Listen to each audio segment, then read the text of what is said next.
Bunyi. Bunyi merupakan gelombang longitudinal yang merambat melalui medium tertentu. Terjadinya bunyi disebabkan oleh getaran yang menghasilkan sebuah sistem suara, sehingga bunyi tersebut dapat didengar oleh indera pendengaran manusia.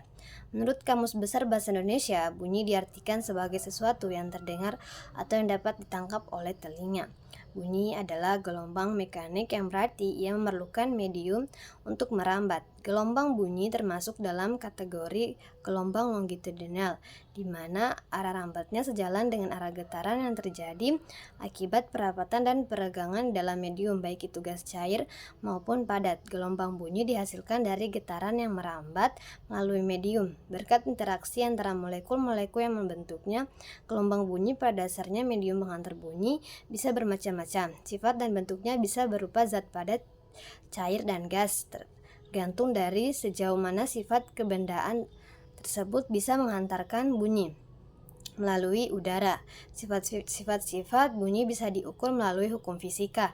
Misalnya, frekuensi adalah satuan kecepatan pada bunyi yang diukur dalam satuan getaran yang disebut Hz, sedangkan kenyaringan bunyi atau amplitudo diukur oleh satuan desibel atau dB. Jumlah getaran yang terjadi setiap detik tersebut sangat tergantung pada jenis objek yang bergetar.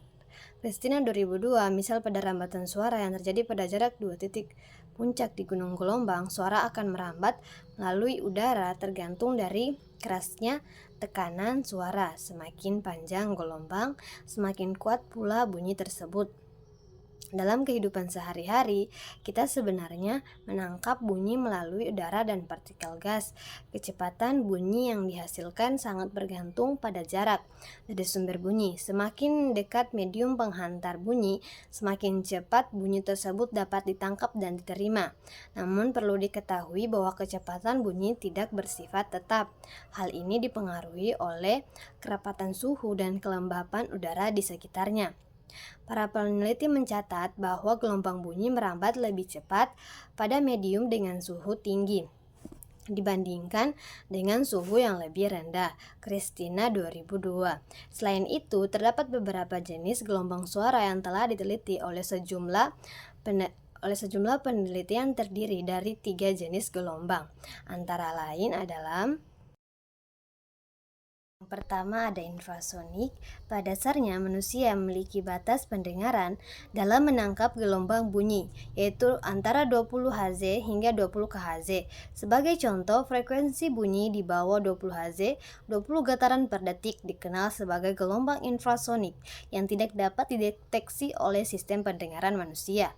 Gelombang infrasonik pertama kali ditemukan oleh ilmuwan Prancis yang lahir di Rusia, Vladimir Guévreux, pada tahun 1960. Penemuan ini bermula ketika beliau mengalami gejala sakit pada gendang telinganya di laboratoriumnya, di mana ia menghasilkan suara yang tidak dapat ditangkap oleh alat perekam suara atau mikrofon. Menariknya, gelombang infrasonik ini hanya dapat didengar oleh beberapa hewan seperti anjing, laba-laba, dan jangkrik. Yang kedua, audiosonik. Gelombang yang berada dalam rentang frekuensi 20 Hz hingga 20,00 Hz dikenal sebagai gelombang audiosonik. Gelombang ini merupakan jenis gelombang yang dapat didengar langsung oleh telinga manusia. Namun sering bertambahnya usia, tingkat kepekaan pendengaran manusia cenderung menurun. Oleh karena itu, gelombang audiosonik mungkin tidak dapat didengar dengan jelas pada usia lanjut. Sejak lahir, telinga manusia sudah memiliki kemampuan untuk mendengar gelombang audiosonik. Namun, kesadaran otak manusia berperan penting dalam mengatur persepsi bunyi yang diterima. Penelitian menunjukkan bahwa bayi yang baru lahir mampu membedakan bunyi dalam rentang 20 Hz hingga 20 kHz. Hal ini dapat diamati melalui perubahan gerakan tubuh mereka yang sejalan dengan gelombang bunyi yang dihasilkan pada setiap tingkat desibel. Temuan ini membuktikan bahwa kemampuan untuk mendengar gelombang audiosonik sudah sejak seseorang datang ke dunia. Nah, yang ketiga ada ultrasonik. Gelombang ultrasonik adalah jenis gelombang yang dengan frekuensi yang sangat tinggi, yaitu di atas 20 Hz, karena tingkat tekanan desibel atau dB yang sangat tinggi. Gelombang ini tidak dapat didengar oleh manusia. Gelombang ultrasonik dapat merambat melalui berbagai medium, termasuk zat padat, gas, dan cair. Tingkat relativitas gelombang ini sangat sama pada medium, padat, dan cair. Tetapi jika gelombang tersebut mengenai permukaan yang dilapisi busa atau bahan berserat lainnya, sebagian energi gelombang akan diserap. Gelombang ultrasonik dimanfaatkan oleh manusia untuk bepergian. Keperluan salah satunya dalam navigasi, contohnya dalam teknologi sonar. Gelombang ini digunakan untuk mengukur kedalaman dasar laut dengan memancarkan suara yang kemudian dipantulkan kembali ke permukaan. Gelombang ultrasonik pada dasarnya banyak dimanfaatkan oleh manusia, terutama dalam sistem radar atau navigasi pada peralatan militer. Hal ini disebabkan oleh kemampuan sistem pantulan bela yang menghasilkan getaran periodik sehingga menciptakan gelombang elektromagnetis yang dipancarkan oleh sensor sonar terhadap objek di sekitarnya. Sebagai contoh, keberadaan musuh dapat terdeteksi melalui gelombang periodik yang dipantulkan secara teratur. Selain itu, dalam bidang kedokteran, gelombang ultrasonik juga memiliki peran penting. Alat USG ultrasonografi menggunakan gelombang ini untuk memvisualisasikan organ-organ dalam tubuh manusia, seperti hati, tumor, dan jantung, sehingga membantu dalam diagnosa dan pemeriksaan. Materi selanjutnya yaitu amplitudo. Setiap frekuensi memiliki karakteristik yang unik. Dalam kehidupan sehari-hari, kita sering mendengar berbagai jenis suara seperti gemuruh piring di restoran, suara knalpot, suara kendaraan, hingga desisan asap dari pabrik. Semua suara ini mencerminkan tingkatan medium yang mengirimkan getaran suara tersebut. Namun penting untuk diingat bahwa kita tidak hanya menilai suara dari kekerasan atau kelembutan secara langsung, melainkan dari kekuatan sebuah sistem suara yang dihasilkan, yang dalam istilah teknis disebut amplitudo. Semakin lemah tekanan suara, semakin panjang gelombang dan sebaliknya. Nah, fenomena ini dipengaruhi oleh tingkat gelombang yang dihasilkan, yang sesuai dengan karakteristik masing-masing medium penghantar bunyi, yaitu intensitas bunyi. Pada umumnya, telinga manusia mempunyai batas ambang pendengaran secara normal antara 20 hingga -1, melalui dari satuan tingkat kekuatan bunyi dB, terkecil hingga terkeras sekalipun. Akan tetapi, tingkatan itu tidak akan terlihat di mana perbedaannya. Hal terpenting untuk mengetahui perbedaan tersebut yakni dengan menggunakan Sound Level Meter atau SLM. Alat ini berfungsi sebagai pengukur kekuatan bunyi. Alat ini terdiri dari mikrofon, amplifier, weighting, network, dan line display dalam satuan dB Christina 2002.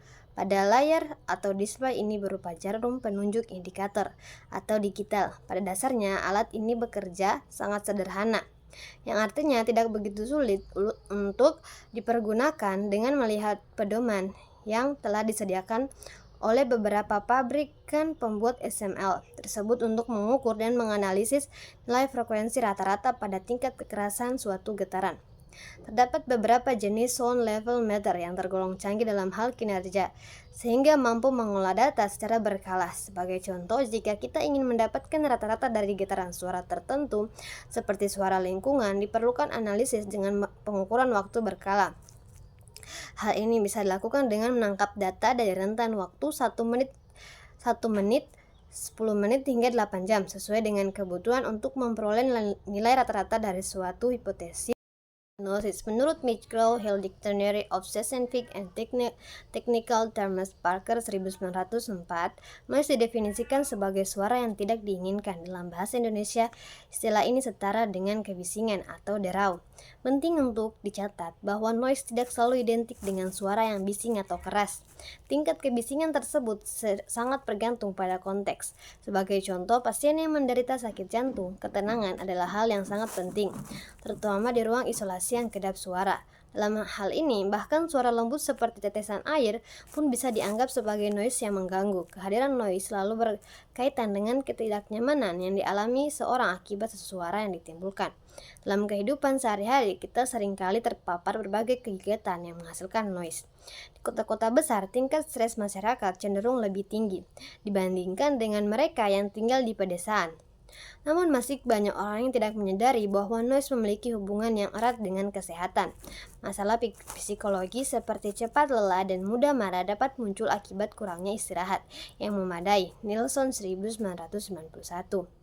Selanjutnya yaitu pembelajaran IPA Fisika di sekolah dasar. Tujuan umum pembelajaran ilmu pengetahuan alam IPA adalah untuk membantu siswa memahami sains dalam konteks yang lebih luas, terutama dalam kehidupan sehari-hari.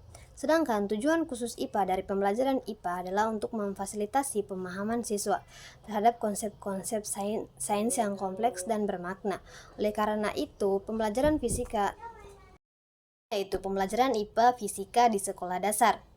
Tujuan umum pembelajaran ilmu pengetahuan alam atau IPA adalah untuk membantu siswa memahami sains dalam konteks yang lebih luas, terutama dalam kehidupan sehari-hari. Sedangkan tujuan khusus dari pembelajaran IPA adalah untuk memfasilitasi pemahaman siswa terhadap konsep-konsep sains yang kompleks dan bermakna. Oleh karena itu, pembelajaran fisika di tingkat sekolah dasar harus dilaksanakan dengan cara yang tepat, agar anak-anak dapat memahami konsep-konsep sains dengan baik dan mendalam. Metode bunyi dalam ilmu pengetahuan alam atau IPA Fisika untuk siswa SD bertujuan untuk memahami berbagai sifat bunyi seperti frekuensi, amplitudo, dan kecepatan suara. Di kelas 4 SD, siswa dapat mempelajari tentang energi bunyi, sumber bunyi, dan karakteristik bunyi secara lebih mendalam.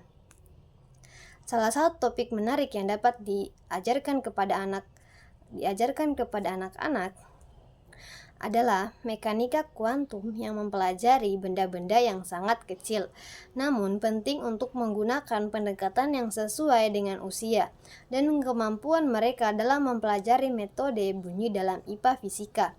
Misalnya, siswa dapat melakukan pengamatan dan percobaan terkait gelombang bunyi dan getaran. Dalam memperkenalkan metode bunyi kepada siswa SD, kurikulum yang tepat dan disesuaikan dengan kemampuan mereka sangat diperlukan. Dengan cara ini, anak-anak dapat memperoleh pemahaman yang lebih baik tentang konsep-konsep IPA Fisika, termasuk metode bunyi. Kesimpulannya adalah kami telah mengeksplorasi berbagai aspek penting mengenai bunyi dalam konteks fisika. Bunyi merupakan gelombang longitudinal yang memerlukan media untuk dapat merambat. Sifat-sifat seperti frekuensi, amplitudo, dan kecepatan memiliki peranan signifikan dalam berbagai fenomena yang kita temui dalam kehidupan sehari-hari. Memahami bunyi dengan baik tidak hanya dapat memperkaya pengetahuan siswa di bidang fisika, tetapi juga memberikan wawasan mengenai dampak suara terhadap kesehatan dan lingkungan. Melalui metode pembelajaran yang interaktif dan penggunaan alat peraga, siswa dapat lebih mudah memahami konsep-konsep kompleks yang berkaitan dengan bunyi. Selain itu, kesadaran mengenai pentingnya pengelolaan suara dalam kehidupan sehari-hari dapat membantu siswa menciptakan lingkungan yang lebih nyaman dan sehat. Dengan demikian, pendidikan tentang bunyi tidak hanya menekan pada teori, tetapi juga pada aplikasi praktis dalam kehidupan. Kami berharap